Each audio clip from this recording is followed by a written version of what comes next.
Rush Limbaugh is getting a lot of extra attention today for a jab he took at President Obama last night. With the new administration just getting to work and polls showing a huge majority of Americans backing the new president, listen to what Limbaugh said when Sean Hannity asked him if he wants President Obama to succeed.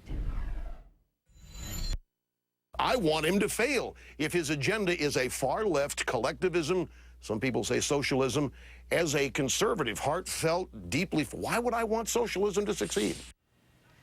Now, being outrageous, Limbaugh's stock and trade, but this has a lot of people crying foul out there. Does he speak for Republicans? We're going to ask our panel right now. We've got Republican strategist and CNN contributor Ed Rollins with us tonight, Mark Halperin, editor-at-large and senior political analyst for Time Magazine, and also Errol Lewis. I'm sorry, I don't have your introduction in here, with the Daily News, who's always a member of our panel, and good to have you back as well, Errol.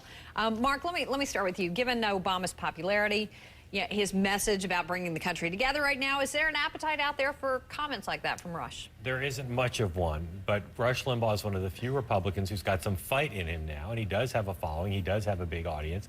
It is off-key, though, for what the mainstream media, the dominant media, is talking about. It's off-key for a lot of congressional Republicans. It's off-key for a lot of independents. So right now, I think what's missing from Limbaugh's critique is alternative ideas. Just being someone saying, no, I want you to fail, without that extra sentence of saying, here's what I believe instead, I think is a big mistake right now and is not going to get much of a following. Ed, I want you to listen to something else that Limbaugh said. This is about the president last night. Listen. And we would know this. We don't know what he is. That's the whole point. And people don't care what he is. They don't care who he is. They care that he's black. They care that he's historic. They care that they think he's an intellectual because of the way he speaks. It's all about how he speaks. I mean, I look at some of the facial expressions of people when they're watching the guy, and it's frightening. So Ed, I mean, you're a Republican. Your party is struggling right now to frankly show people that you're not a bunch of white guys. Well, we are a bunch of white guys, and obviously we've got to be more than a bunch of white guys. The reality is, Rush is an entertainer. He's an old friend of mine. I like him. He's talking to his audience. But at the end of the day, he didn't win because he was black. He won because he was a great candidate. He is an intellectual. Everything that he's done, he said he was going to do in the course of the campaign. This is not like Jimmy Carter. Jimmy Carter, we didn't know who Jimmy Carter was when he got elected because he'd flip-flopped all over the place. Every single thing this man has done in the last few days, he promised he was going to do in the campaign. So, we may not agree with it all, and we may want to fight it down the way, but it's what he said, and he won by 9.5 million votes, and he got 2/3 the electoral votes. Errol, right now, let's see, 96% African Americans voted for Obama, and right now the two top candidates to lead the Republican National Committee are African American. Does having a black chairman of the party help sort of get through this, or is this like... I don't think so. It smacks of tokenism for one thing, but the fact that Michael Steele and Ken Blackwell, the two of the leading candidates, are black, I don't know if that really gets to the problem. The problem is what you just showed, is a talk show host, and believe me, he's not the only one, and they rant and rave month after month after month. They tried to convince their audience that what this election was about fear, about not knowing who this guy is, about socialism, throwing these words and insults around.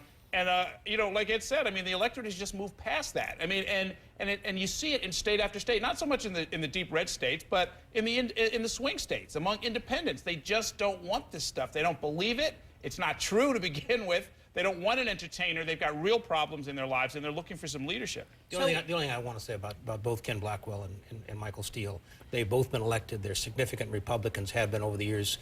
Ken is a very strong conservative, was elected Secretary of State, Treasurer, ran for governor. Michael was lieutenant governor. I mean, they're significant people. They have every right to run. But no one's suggesting they're not significant people, but you just said yourself, you are the party of a bunch of white guys at this stage. So isn't that a little bit unusual that the two leading candidates would be African Americans? I don't concede. They're both strong candidates. I don't know if no one knows who's going to win that race. 168 people are going to vote. I think the key thing here, though, is they may have been tempted to get into the race because of Barack Obama.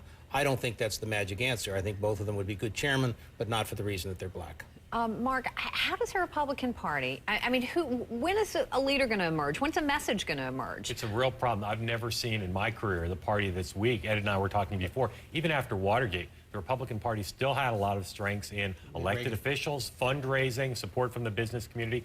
Barack Obama, if he runs for re-election, looking down the road, will raise $1 billion. The Republican Party, I think, needs ideas generated. They need two things. They need ideas generated, and they need charismatic leaders who talk about things they truly believe in. Right now, they're lacking both of those, and I don't see any short-term things on the horizon, either in terms of ideas or in terms of leaders. And Barack Obama and his team do not make a lot of mistakes, do not create a lot of opportunities for Republicans. We saw that in the campaign. We've seen it in these early days in the White House.